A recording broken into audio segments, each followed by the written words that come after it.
Gracias por tu palabra una vez más, Señor. Queremos poner en tus manos la palabra, el estudio, y habla en nuestros corazones, en el nombre de Jesús. Amén. Bueno, el Apocalipsis es un libro fácil de entender porque tiene su propio bosquejo en el capítulo número 1, en el verso número 19, donde dice: escribe las cosas que has visto y las que son y las que han de ser después de estas. Las cosas que has visto comprende el estudio del capítulo número 1. Las cosas que son es el capítulo 2 y 3. Y las cosas que han de ser después de estas son los capítulos 4 al 22. La palabra después, o la frase después de estas, es la palabra griega metatauta, que significa después de estas. Y que también se va a repetir en el capítulo número 4, de donde empieza precisamente esta tercera parte del libro. Pero, de acuerdo a este bosquejo que estamos viendo, que el mismo autor nos propone, estamos entrando en la segunda parte del libro de Apocalipsis, las cosas que son, capítulo 2 y 3. Y encontramos 7 mensajes para las 7 iglesias de Asia Menor. No te confundas, no estamos hablando de China ni de Asia, no, sino de Asia Menor, que es la actual Turquía. Y vamos a abordar estos 2 capítulos desde 3 puntos principales, porque hay muchas maneras de abordar el libro de Apocalipsis, déjame decirte, pero para nuestro estudio como Sochi vamos a ver 3 enfoques. Número 1, el enfoque preterista. ¿Qué significa esto? Que este enfoque muestra el estado o la condición de las 7 iglesias de Asia Menor de manera literal. Es decir, vamos a estudiar lo que sucedió en esta iglesia de Éfeso de manera literal. Ese es el enfoque preterista que apunta hacia el pasado, lo que ocurrió en Éfeso. Y dicho sea de paso, no es una alegoría. El Apocalipsis no es un libro alegórico, sino que, aunque tiene imágenes figuradas, realmente habla de hechos reales y de situaciones reales. Entonces, nuestro enfoque primero va a ser así, mostrando el estado de la iglesia de las 7 iglesias de Asia Menor. En este caso vamos a ver la iglesia de Éfeso. Ahora, también vamos a verlo desde un punto de vista profético histórico. ¿A qué me refiero? Que también estos 2 capítulos presentan un panorama de las eras de la iglesia a través de la historia. Así que vamos a ver en estas 7 iglesias, 7 periodos de la iglesia, desde la ascensión de Jesús hasta nuestros días. Y número 3, vamos a interpretar estos 2 capítulos 2 y 3 desde una manera profético-didáctica. Es decir, es una profecía, ¿no?, que apunta también hacia los tiempos futuros, hacia el día de hoy, pero también nos enseña mucho a nosotros el día de hoy. Vamos a escoger muchas cosas para nuestras vidas el día de hoy. Y básicamente lo que vamos a ver de una manera didáctica es que estas 7 iglesias representan a 7 tipos de iglesia o 7 etapas de las iglesias actuales, pero también representan a 7 tipos de cristianos, ¿verdad? O 7 etapas en nuestra vida como cristianos. ¿Ok? ¿Sí? Ok, entonces vamos a comenzar en el verso número 1 a leer y vamos a comenzar nuestro estudio. Dice en el verso 1: escribe al ángel de la iglesia en Éfeso, el que tiene las 7 estrellas en su diestra, el que anda en medio de los 7 candeleros de oro, dice esto: yo conozco tus obras y tu arduo trabajo y paciencia, y que no puedes soportar a los malos, y has probado a los que dicen ser apóstoles y no lo son, y los has hallado mentirosos, y has sufrido y has tenido paciencia y has trabajado arduamente por amor de mi nombre y no has desmayado. Pero tengo contra ti que has dejado tu primer amor. Recuerda, por tanto, de dónde has caído y arrepiéntete y haz las primeras obras, pues si no, vendré pronto a ti y quitaré tu candelero de su lugar si no te hubieres arrepentido. Pero tienes esto, que aborrece las obras de los nicolaítas, las cuales yo también aborrezco. El que tiene oído, oiga lo que el Espíritu dice a las iglesias. Al que venciere le daré a comer del árbol de la vida, el cual está en medio del paraíso de Dios. Primeramente, en el verso 1 nos presenta un auditorio o un destinatario estos mensajes de las 7 iglesias. Este mensaje de la iglesia de Éfeso está dirigido al ángel de la iglesia de Éfeso. Como vimos en el capítulo 1, con ángel puede referirse más bien al principal, al líder, al pastor de las iglesias. En este caso, la iglesia de Éfeso. Y así lo interpretamos. Es un mensaje a una iglesia y a un pastor de esa iglesia, ¿verdad? La iglesia de Éfeso. Ahora, ¿el remitente quién es? Se presenta como el que tiene las 7 estrellas en su diestra, el que anda en medio de los 7 candeleros de oro. En el capítulo 1 vimos que él es... ¿Quién es? ¿Te acuerdas? Es Jesús. Él se presenta como el que tiene las 7 estrellas en su diestra y que se pasea por en medio de los 7 candeleros. Él es el Señor Jesucristo, ¿verdad? Y lo dirige a una iglesia que es la iglesia de Éfeso. Bueno, esta iglesia tiene cosas muy interesantes. Esta iglesia fue fundada durante la narración de Hechos 19 por Pablo el apóstol. Y en ese lugar se encontraban varias cosas como muy difíciles de, pues culturalmente hablando, como de poder confrontar. Lo que existía en este tipo de lugar era un gran templo a la diosa con D minúscula Diana, que se conocía como Diana de los Efesios. ¿Has leído Hechos? Diana de los Efesios. Y no solamente era el centro de adoración de Diana de los Efesios, sino también era un centro como idólatra muy grande en esta región. Había una fábrica de ídolos en este lugar. Era como cuando vas al tianguis y te venden un chorro de cosas así bien raras. Pues igual de la misma manera, este lugar te vendían ídolos por todos lados. Por todos lados había artífices y fabricantes de ídolos en este lugar. Pues cuando Pablo llega a Éfeso, empieza a hablar del Dios verdadero y lo persiguen por hablar de Jesús, ¿verdad? Entonces así era la ciudad. Y no solamente idolatría, sino junto con ello todas las prácticas inmorales, todas las prácticas detestables al Señor, que iban en contra de la palabra de Dios. Así que, a pesar de que todo esto sucedía en este lugar, el Evangelio entró en Éfeso y entonces empezó a crecer y a ser una gran iglesia, la cual más adelante en Efesios capítulo número 1, verso número 15, fue elogiada por Pablo. ¿Quieres checarte lo que le dice la iglesia de Éfeso? Fíjate. Esto está muy importante para nuestro estudio. Dice en el verso 1:15 de Efesios: por esta causa también yo, habiendo oído de vuestra fe en el Señor Jesús y de vuestro, ¿qué dice ahí? Amor para con todos los santos, no ceso de dar gracias por vosotros, haciendo memoria de vosotros en mis oraciones. Esta iglesia era una iglesia donde creció la palabra, produjo un fruto y era una iglesia llena de amor. Amor por Dios, pero amor también entre ellos, entre hermanos como iglesia. Ese era Efesios. Y enseñaba también la Biblia de una manera poderosa. Nada más para que te des color, ahí estaba Pablo enseñando la palabra. O sea, ¿cómo te explico? Uno de los hombres más letrados en el Evangelio, ¿no? Conocía la Escritura. Y no solamente Pablo, de ahí también ahí vivía Priscila y Aquila, que también conocían la palabra y eran judíos. También Apolos, que era conocido como un hombre que dominaba la Escritura. Y también Timoteo, que se convirtió en el pastor de la iglesia de Éfeso. Entonces Timoteo, pues como te explico, también era una persona súper letrada, o sea, sabía mucho de la palabra y había estado con Pablo durante sus viajes misioneros. Entonces una iglesia bien nutrida y tenía fruto de amor en su vida. Esta es la iglesia de Éfeso. Entonces, regresando a Apocalipsis, Jesús elogia a esta iglesia en el verso número 2. Dice: yo conozco tus obras y tu arduo trabajo y paciencia, y que no puedes soportar a los malos, y has probado los que se dicen ser apóstoles y no lo son, y los has hallado mentirosos. Los elogia al menos por 4 cosas en esos versículos.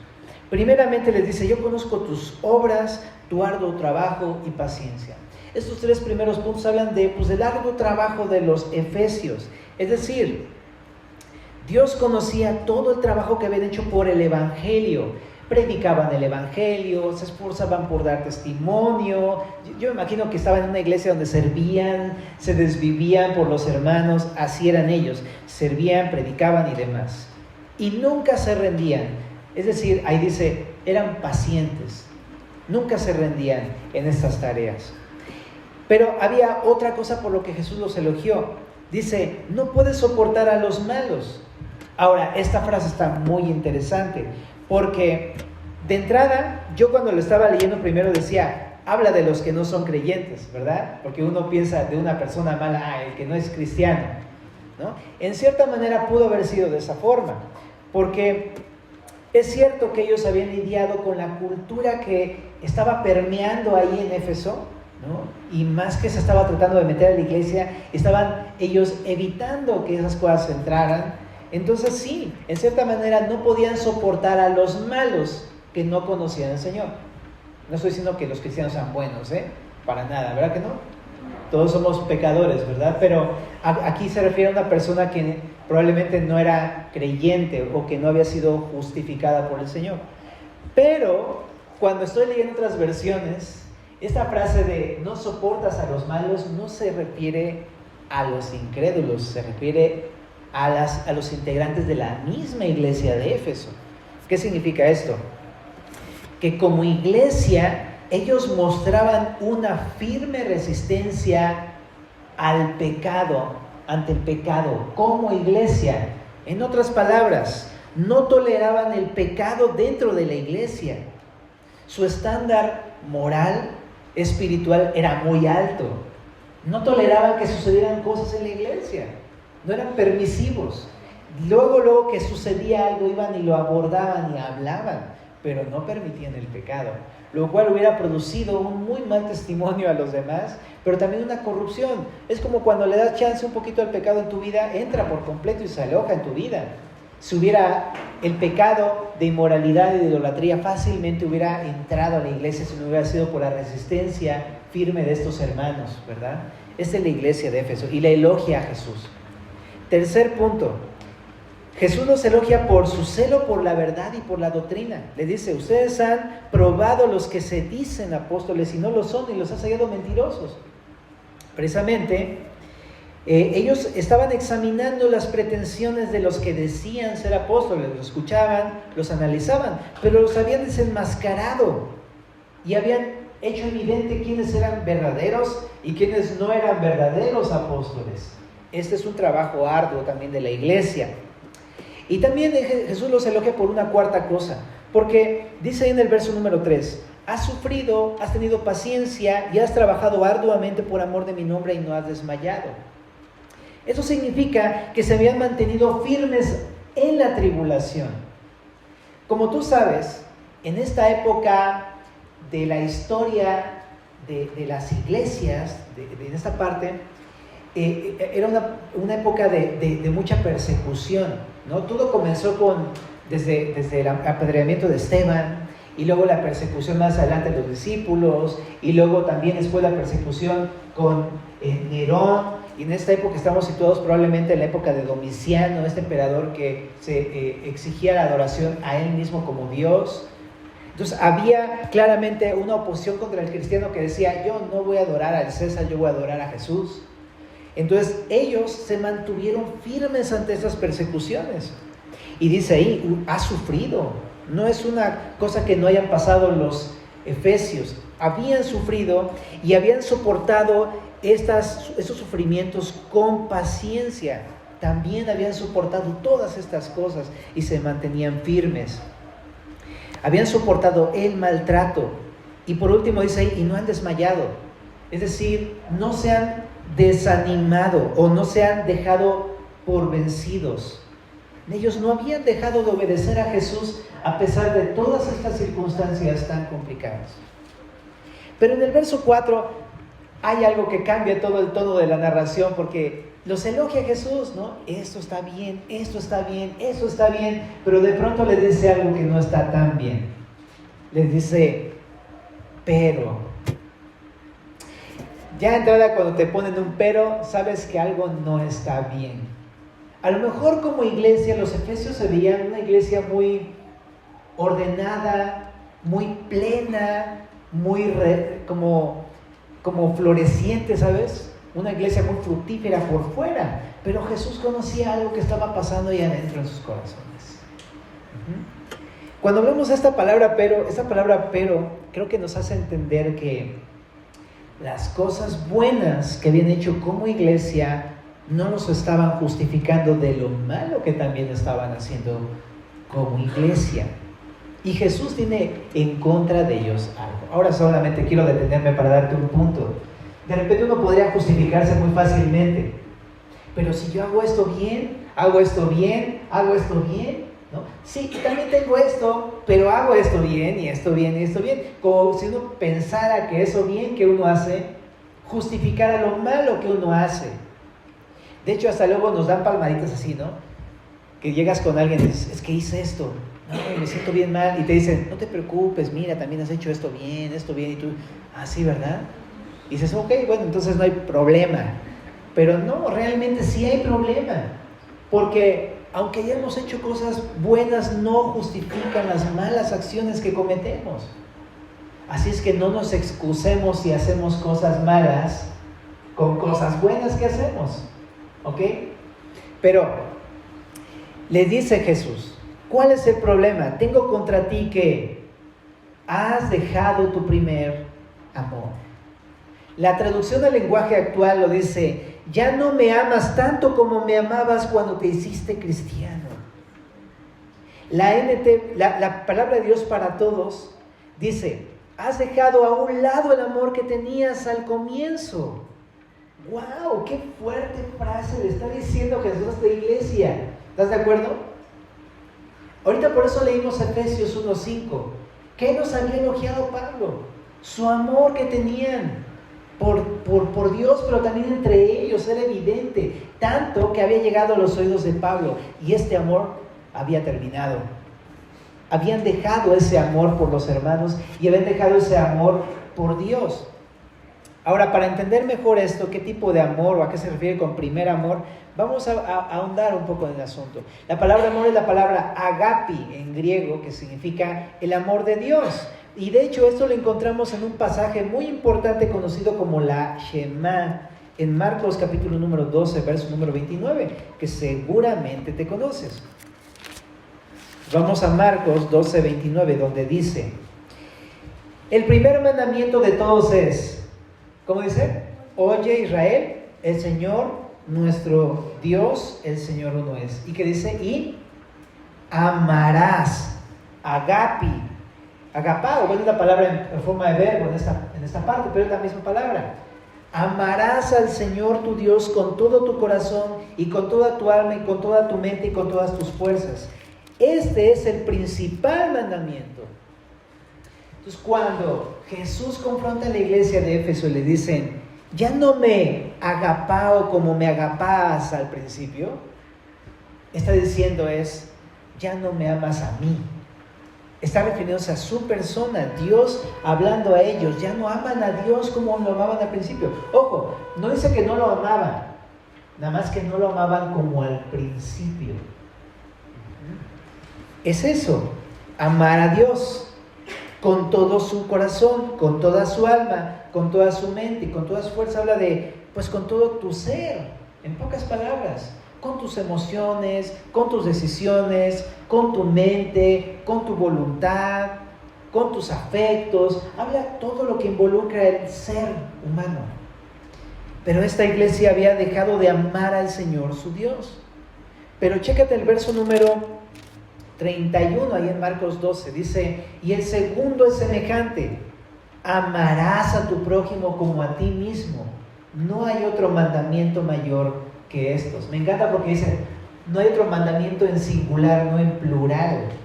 Como si dijera que el amor a Dios y a los hermanos es una sola cosa. No puede haber amor por Dios sin amor a los hermanos, y no puede haber amor a los hermanos sin amor por Dios, porque Él es el que nos da el amor para amar a los hermanos. Pero lo que dice es el mandamiento, agapao a tu prójimo como a ti mismo, amarás a tu prójimo como a ti mismo. Ahora, me llama muchísimo la atención la palabra prójimo, porque nos aclara muchas situaciones. Esta palabra es la palabra plision en griego, que significa próximo. Es decir, el más cercano a ti. ¿Ok?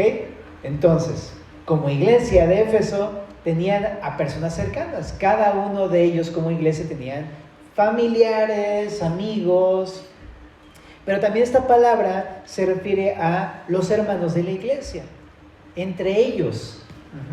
Ahora, esta palabra plisión también se traduce como vecino. No necesariamente tenía que ser su vecino de silla en la iglesia. Probablemente también hablaba de su vecino literal, donde vivían, en su casa. Y también significa compañero, o camarada, o amigo. E incluso, chécate esta, conciudadano. Esa es la traducción de la palabra plisión. Entonces, probablemente yo lo que entiendo es que los efesios habían dejado de amar a sus hermanos como cuando recién habían llegado a la iglesia. A su hermano, a su familia, a sus vecinos, a sus compañeros, amigos, camaradas y conciudadanos. Entonces, en ese sentido, quiero hacer este paréntesis para hablar de esto, ¿no? Porque de repente pienso, ok, perfecto, ¿cómo me puedo yo identificar si realmente estoy teniendo este mismo problema de la iglesia de Éfeso? ¿Verdad? Porque si tú y yo nos analizamos, decimos, pues yo sí amo a Dios, yo sigo sintiendo bonito por Dios, ¿sí te pasa eso? Y de repente decimos, como que a mí no pasa algo así, no creo que esté pasando por este asunto. Pero creo que a la luz de esto nos podemos analizar muy bien. Así como la primera iglesia estaba pasando por toda esa situación, la iglesia apostólica, desde pues en la historia de iglesia, en la iglesia, ¿no? Desde la ascensión de Jesús en el año 30 hasta la muerte de Juan en el año 100, ¿no? Ellos también tenían estándares doctrinales altos, morales altos, pero su tono espiritual era inferior que la iglesia al principio. Igual también nosotros podemos tener también un cambio de corazón. Para empezar, yo quiero preguntarte, ¿no? ¿Amas a Dios como al principio? Creo que es una pregunta que nos tenemos que hacer todos. ¿Te acuerdas cuando recién conociste al Señor? No sé hace cuánto lo conociste, quizá unos pocos meses, años o muchos años. Pero ¿lo amas ahorita como al principio? Yo me acuerdo, creo que todos tenemos estos recuerdos bien claros, porque es muy parecida a la conversión de cada uno de los creyentes. Cuando conoces al Señor, de repente todo pinta color de rosa y amas a todos, ¿no? Y quieres bendecir a todos y quieres orar por todos. ¿Te acuerdas de esos momentos? Quieres leer tu Biblia en donde puedas. Te la cargas, pero como si fuera llavero, ¿no? Y donde puedes te la lees, te la memorizas, la estudias. Incluso a veces hasta hay personas que se leen 1, 2, 3 veces la Biblia completa al principio de sus vidas cristianas. Porque es tal el fervor que tienes por Dios que lo haces. Oras por todos lados, ¿no? Por todos lados y por todos.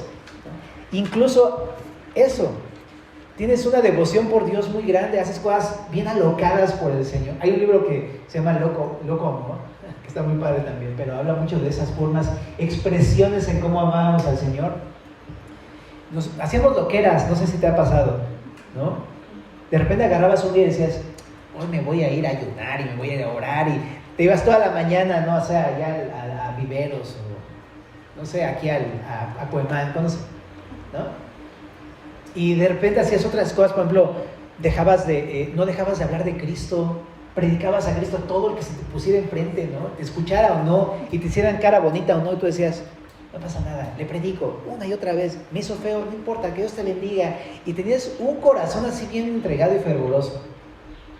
Todos nos hemos identificado con esta parte de nuestras vidas, al menos creo que los que hemos conocido al Señor Jesús.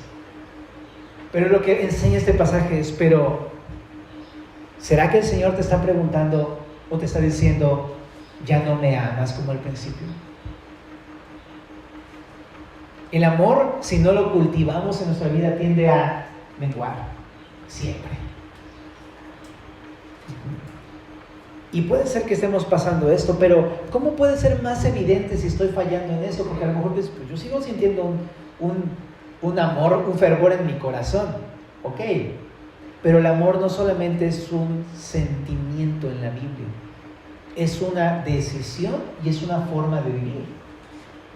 La pregunta para poder identificar si es fallado en esto está en el mandamiento 1b. Amarás a tu prójimo como a ti mismo.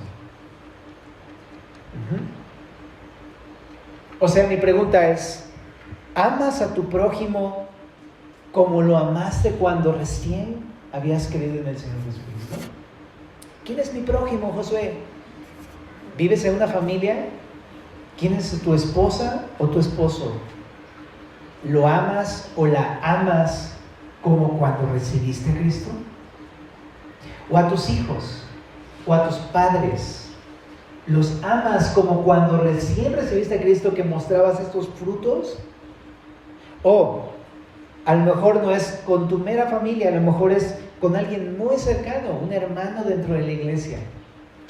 Y cuando llegabas a la iglesia era como, mi hermano, gracias por tu vida, y estabas todo bien animado, pero de repente ya no amas a nadie. Se acabó el amor por la familia. Y tú dices, pues que ya los conocí, ¿no? Y se acabó tu amor. No estoy diciendo que, bueno, ¿cómo te explico? Somos un hospital de enfermos, sí lo entendemos, ¿no? Pero es eso, se acaba nuestro amor. Cuando empiezan las cosas complicadas, las tensiones, los problemas, porque los va a haber, de repente ya no hay amor. Se termina el amor por los hermanos en la iglesia. Ahora, chécate, por mis vecinos. ¿Cómo te llevas con tus vecinos? ¿Tú dirías que los amarías como cuando recién conociste al Señor Jesucristo? ¿O con tus amigos, tus compañeros, tus camaradas? ¿Ha sido lo mismo? ¿O has terminado peleado con tus amigos? ¿Has dejado de amar a tus amigos? ¿Qué ha pasado con tus amigos? ¿Cómo los consideras ahora? Espérate esta. Con tus conciudadanos. Esta a mí me pegó durísimo. Porque de pronto vivimos en una sociedad tan corrompida que ves a las personas y ves su actuar en el día a día y dices, ¿qué voy a andar amando a este? ¿Verdad? Nos sucede todo el tiempo. Y en vez de amarlo decimos, no, él se pasó, él me hizo, él me dijo, ¿no? Y de pronto se acabó el amor por mis conciudadanos. Y esto es muy confrontante porque de alguna manera u otra creo que todos lo hacemos. Porque a lo mejor tú dices, es que está haciendo lo malo. Y entonces, pero nos agarramos de eso para no amarlos como a nosotros mismos. Preguntémonos entonces si realmente esto está revelando en nuestra vida que hemos dejado de amar a Dios como al principio. El amor hacia los demás siempre es el termómetro para ver si amamos a Dios. Y otra vez lo repetimos, no podemos decir que amamos a Dios si no amamos a nuestro prójimo. Juan lo enseñó también en su primera carta. Está totalmente conectado. Si uno no ama, no estoy diciendo que odies, si uno no ama a su prójimo, uno no ama a Dios. Está muy fuerte, porque sí nos saca a relucir algo en nuestra vida, en nuestro corazón.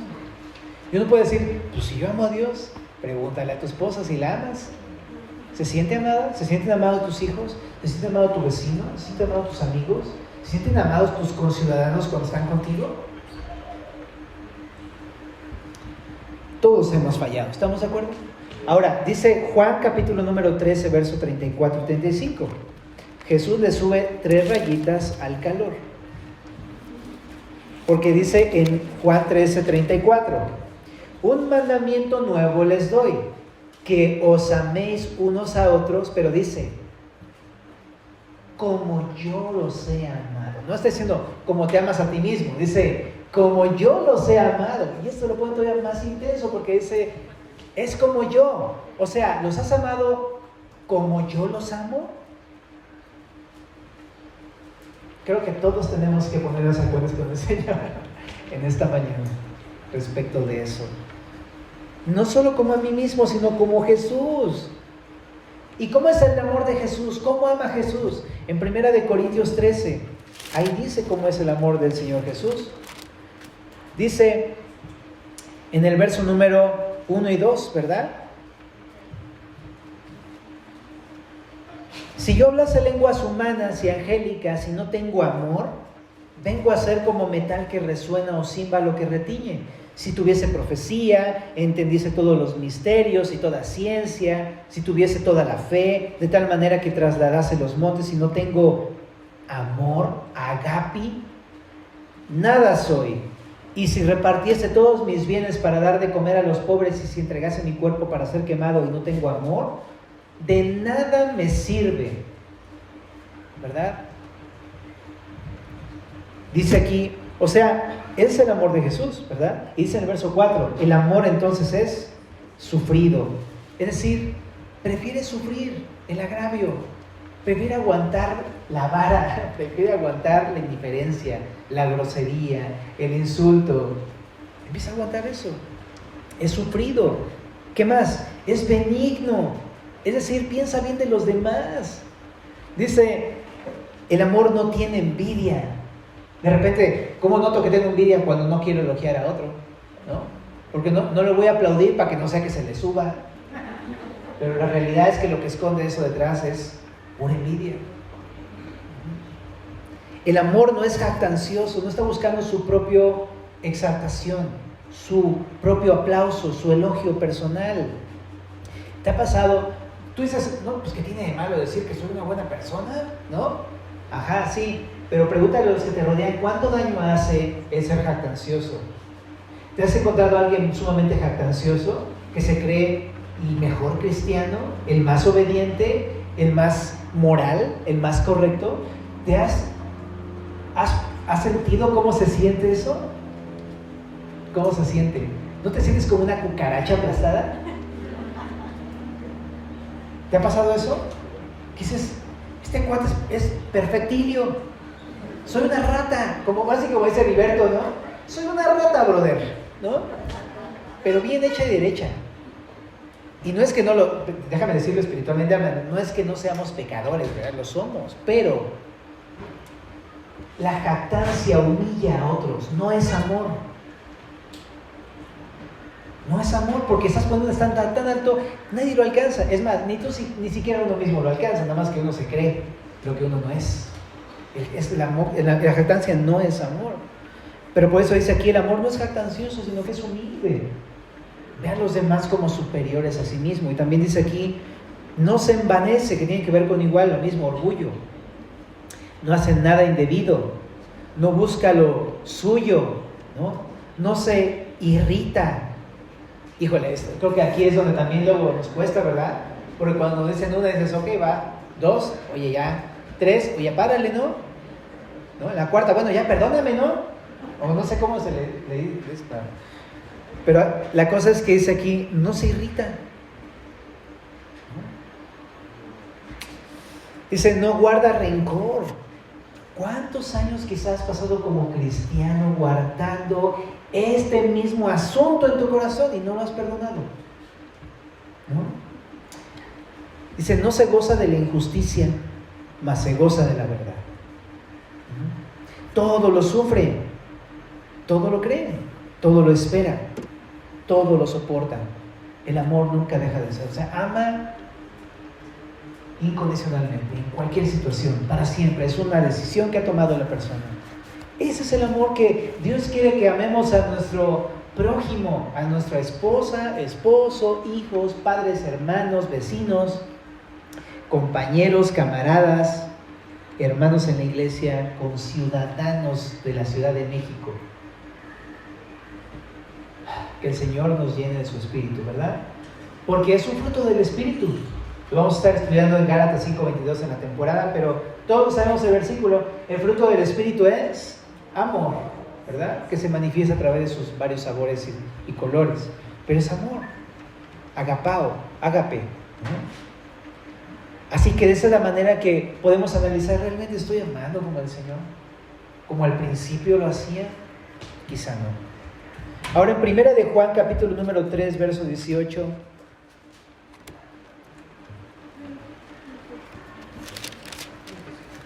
Dice: hijitos míos, no amemos de palabra ni de lengua, sino de hecho y en verdad. Y en esto conocemos que somos de la verdad.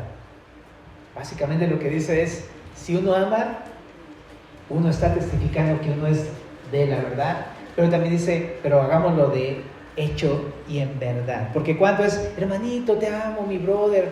Ajá, pero ¿qué dicen nuestros hechos? ¿Qué dice nuestra vida, nuestro comportamiento hacia las personas? Uno puede decirle, te amo, brother.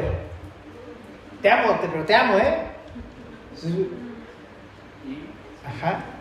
Y le gritamos a nuestros hijos, y le gritamos a las personas, y nos enojamos, y les hacemos cuanta cosa nos es posible hacerles, ¿no?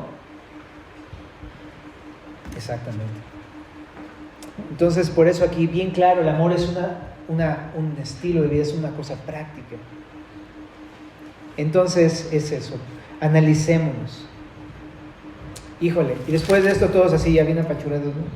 Pues ahora, ¿qué hago, no? Dios, si está pasando esto en mi corazón, ¿qué hago? Pues dice en el verso 5, recuerda, por tanto, de dónde has caído y arrepiéntete ya las primeras obras.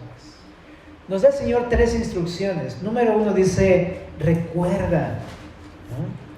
Es increíble esto que nos dice porque es algo tan sencillo y tan lógico. Dice, recuerda de dónde has caído. Es decir, mira cómo eras al principio, cuando conociste al Señor. Acuérdate de cómo eras cuando conociste a Cristo. ¿Te acuerdas? ¿Te acuerdas cómo eras? Y tú no vas a decir, híjole, estaba peor, ¿no? O sea, sí estoy de acuerdo que a lo mejor no tenemos tanto conocimiento del Señor, de la palabra. Estoy de acuerdo con eso. Ajá. Pero sí o no que te desvivías por tratar de responder a Dios. A lo mejor no tenías la doctrina que tienes ahorita, ¿no? Como los efesios y como toda esta primera época del primer siglo de la iglesia apostólica, que tenían mucha doctrina y muy buenos maestros y todo eso, pero se desvivían por predicar, por amar, por hacer cosas para Dios, ¿no? Entonces, recuerda cómo eras al principio, de dónde caíste. Y sí, lo que dice también esa frase es caíste, que significa que la falta de amor no es poca cosa. Es un pecado muy fuerte contra el Señor. Es una gran caída en pecado. No podemos minimizar la falta de amor. Es que pues, todo lo he hecho bien, sí, soy un poco amoroso, pero todo lo demás lo hago bien. No, bro, es un pecado grave. No minimices. Pero dice aquí, recuerda dónde has caído. Dice, y arrepiéntete. Arrepiéntete significa, vuélvete a mí. O sea, regresa al Señor. Porque si no estamos amando al Señor, significa que tenemos que amar al Señor. Y haz las primeras obras, dice ahí. ¿Qué significa esto? Pues eso, empieza a amar a tu prójimo. Sabiendo que cuando amas a tu prójimo, estás amando a Dios. Y ama a Dios porque sabes que cuando amas a Dios, vas a tener de dónde para poder amar a las otras personas. Porque si no recibimos el amor de Dios hacia las personas, no podemos amar a las personas, porque las personas somos inamables, cero amables, ¿no? Cuando empiezas a conocer a alguien a fondo dices, ¡ay, no, hombre! Ahí muere, ¿no? Por eso necesitamos estar con Dios para amar a los demás como sean, porque Dios nos amó a nosotros también así, de esa misma forma, ¿no? Entonces eso, no es una cuestión de doctrina. Eso de hacer las primeras obras no es una cuestión de doctrina, ni con conocimiento, sino tiene que ver con un cambio de comportamiento hacia el prójimo. Tiene que ver otra vez con amar como al principio. Muy bien. Y dice una advertencia en el verso número 6. Dice, pero tienes esto. En el verso 5. Dice, pues si no, vendré pronto a ti y quitaré tu candelero de su lugar si no te hubieras arrepentido. Aquí podremos hacer varias especulaciones acerca de qué significa esto de quitaré tu candelero, pero el Señor mismo lo explicó en el capítulo número 1, verso número 20, que dice que significa el candelero. ¿Lo lees ahí? Los candeleros representan a la iglesia. Es como si le dijera a esta persona, a este pastor de la iglesia de Éfeso: si no te arrepientes y vuelves a mí y me amas y amas a los demás, voy a quitar tu iglesia. Algo así, muy parafraseado. Pero ¿qué entiendo yo? Pues que Dios puede disolver su iglesia, Dios puede quitarlo del servicio o demás variantes. Dios podría hacer algo así, pero lo que yo entiendo es de manera más personal aquí entre nosotros.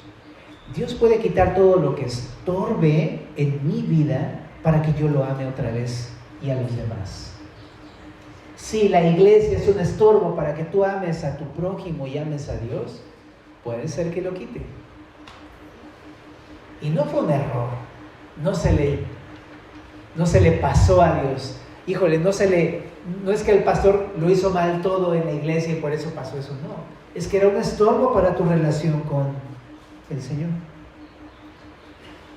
Porque ya no lo buscabas, porque ya no orabas, porque ya no leías, o las cosas que hacías las hacías con una motivación incorrecta, pero no por amor a Dios. Y es eso para un pastor o para un servidor en la iglesia, pero para nosotros, que a lo mejor tú estás como congregante aquí en la iglesia, tienes tu trabajo, tu vida en familia y todo, lo mismo, sea lo que sea que estorbe en tu relación con Dios, Dios la va a quitar, si no te arrepientes.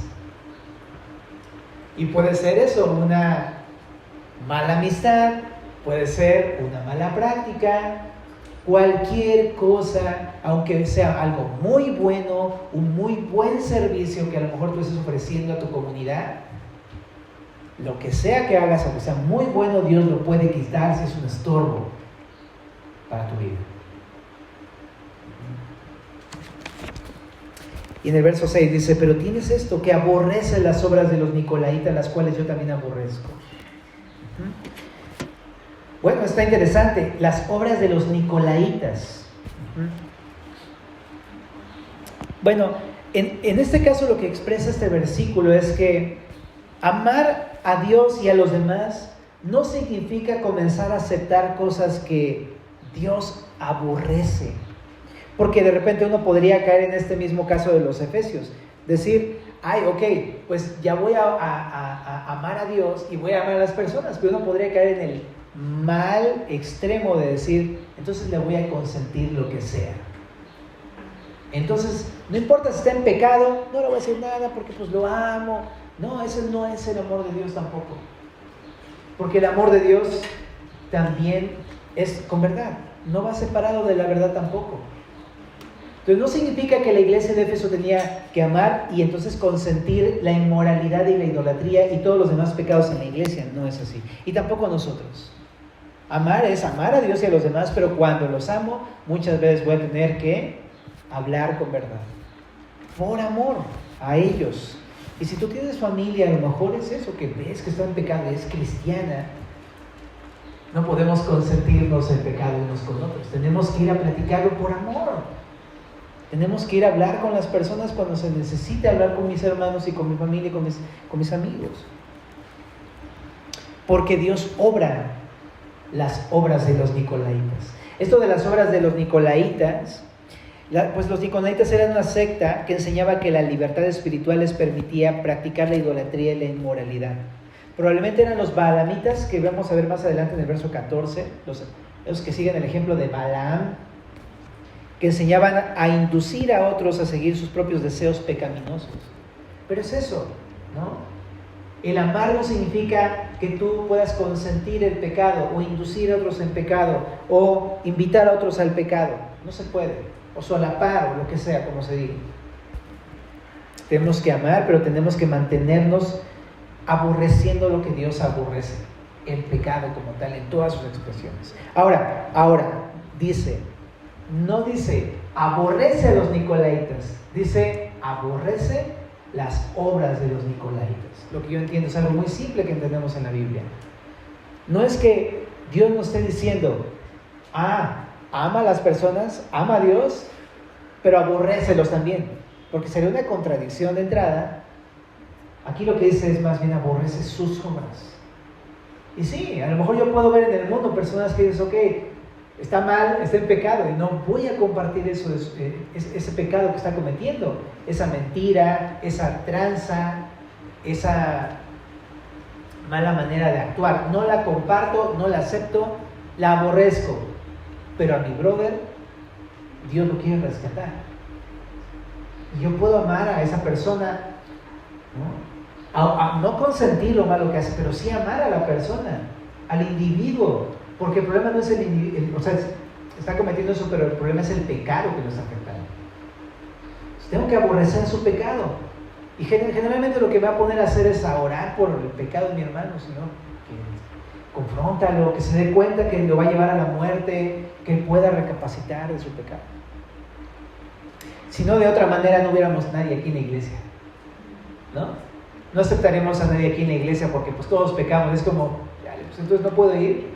No, sí, ven, te amamos, ¿no? Pero cuando estamos en pecado tenemos que hablar las cosas unos con otros. Pero nos amamos. Somos como una gran familia, ¿no? Como hermanos. Y nos amamos, pero hay cosas que no hacemos bien y tenemos que reconocerlo, ¿no? Ok. Y en el verso 7 dice: el que tenga oído, oiga lo que el Espíritu dice en las iglesias. Mi pastor lo dice de una manera muy padre. Dice: ¿tienes oídos? Pues escucha lo que el Señor, lo que el Espíritu te está hablando. Dice las iglesias, porque habla no solamente de Éfeso y esas iglesias en el pasado, sino también el día de hoy a toda la iglesia del Señor Jesucristo, para ti, para mí. Y dice: al que venciere, yo le daré de comer del árbol de la vida. Es decir, al que haga las primeras obras, ¿verdad? Al que vuelva a amar a su prójimo, al que tampoco consienta el pecado, a esos, a los que venzan, dice: y les daré de comer del árbol de la vida. ¿Qué significa esto? El árbol de la vida puede significar varias cosas. En Génesis, por ejemplo, significaba la vida eterna que tenían, ¿no? Adán y Eva.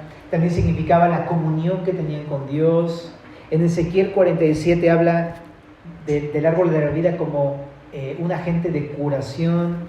En el Salmo 1 de los justos. En el Proverbios 3 habla de la sabiduría. En otras palabras, como una conclusión, el árbol de la vida representa la curación en sus corazones por los efectos de la caída, ¿no? Representa la vida eterna, la comunión con Dios, la restauración personal y la sabiduría en nuestras vidas. Y Dios quiere hacer todo esto en nuestras vidas. Ok. Entonces, ¿qué te parece si le oramos al Señor, le pedimos perdón si es que tenemos que ponernos a cuentas en esta mañana por esto que estamos leyendo? ¿Te parece bien?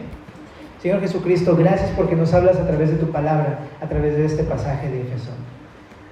Queremos pedirte, Señor, que nos perdones porque quizá estamos reconociendo que te hemos dejado de amar, Señor. Y hemos dejado de amar a nuestros amigos cercanos, a nuestro prójimo, como al principio lo hacíamos, Señor. Y te queremos pedir perdón, Dios. Tú conoces el corazón de cada uno de mis hermanos y lo ha hecho. Y si lo ha hecho, perdónale, sánale, límpiale, Señor. Y también a mí, Señor. Y juntos queremos darte gracias porque cuando pedimos perdón sabemos que también gozamos de tu gracia y de tu misericordia, Señor. Llénanos de tu espíritu para poder amar a todos, Señor. Sea quien sea, Señor. Pero también aborrecer el pecado y aborrecer la maldad, Señor. Y ayúdanos a mantenernos firmes, Dios, como esta iglesia, para tu gloria, Padre, en el nombre de Jesús.